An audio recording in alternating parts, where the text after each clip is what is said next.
Querido Deus, obrigado por esse dia, obrigado pelo nosso pão de cada dia, obrigado por tudo. E que abençoe nossos coleguinhas e nossas professoras que estão desempenhando esse trabalho tão lindo. Em nome de Jesus, amém. Depois de ajudar as igrejas, Paulo convidou Barnabé para retornarem às cidades onde tinham pregado, para fortalecer os salvos e levar a mensagem aos que ainda não conheciam. Barnabé queria levar João Marcos, mas Paulo não achou que devia, pois ele tinha desistido e abandonado o trabalho em Panfilha, primeira viagem. Paulo e Barnabé se desentenderam e se separaram. Barnabé levou Marcos para Chipre e Paulo convidou Silas para formar outra equipe missionária. Silas era um líder da igreja. Barnabé e Paulo eram homens de Deus, consagrados e dedicados ao serviço missionário, mas tinham temperamentos e características diferentes. Deus é especialista em transformar as dificuldades em bênçãos. Em vez de uma equipe, foram formadas duas. Paulo e Silas viajaram para Derbe e Listra, e em Listra vivia um discípulo chamado Timóteo. Os irmãos de Listra e Icônio falavam bem do jovem Timóteo por causa do seu bom testemunho. Timóteo acompanhou Paulo e Silas como aprendiz. Paulo, Silas e Timóteo viajaram para Frígia e Galácia. Paulo e seus companheiros também navegaram para Samatrócia e no dia seguinte para Neápolis e de lá para Filipos. Os missionários ficaram vários dias em Filipos. Por não haver sinagoga, Paulo foi à beira do rio, lugar em que pessoas se reuniam para orar. Havia poucos judeus morando naquela cidade. Havia um grupo de mulheres orando e Paulo conversou com elas acerca do evangelho. Uma das mulheres, chamada Lídia, da cidade de Tiatira, ouviu com atenção o evangelho. Deus abriu o coração de Lídia e ela creu em Jesus como seu salvador. Toda a família de Lídia se converteu e foram batizados. Lídia tinha grande influência na sua família. Ela abriu a sua casa para os missionários se hospedarem.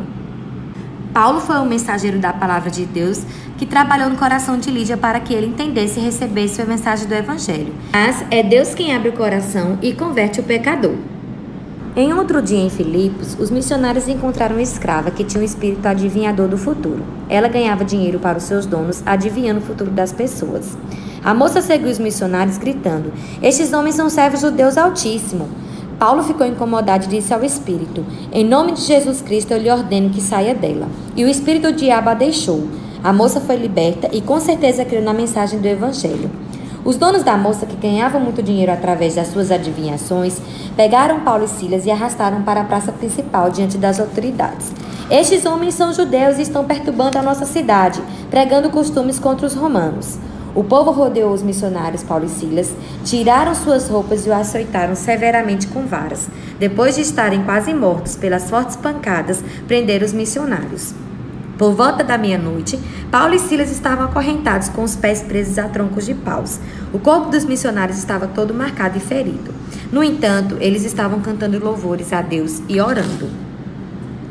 Os missionários não desistiram, não ficaram com raiva de Deus, não pensaram que Deus o havia abandonado. Naquela noite, enquanto os missionários louvavam e oravam, os presos que não conheciam Jesus estavam vindo, o carcereiro também. Houve um terremoto tão violento que os alicerces da prisão tremeram e todas as portas se abriram. As correntes dos prisioneiros se soltaram. O carcereiro acordou assustado e com muito medo, a ponto de querer se matar, porque pensou que todos os prisioneiros haviam fugido. Mas, quando Paulo viu o carcereiro com a espada pronto a suicidar-se, gritou: "Não faça isso, estamos todos aqui." O carcereiro ficou tão impressionado com o poder de Deus e o testemunho dos dois missionários que foi convertido, como também sua família.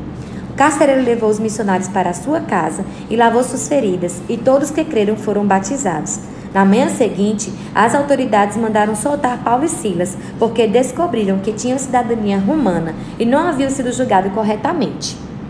Paulo e Silas continuaram sua viagem. Por 3 sábados, Paulo foi à sinagoga para falar sobre a Escritura e explicar que Jesus Cristo era o cumprimento das profecias.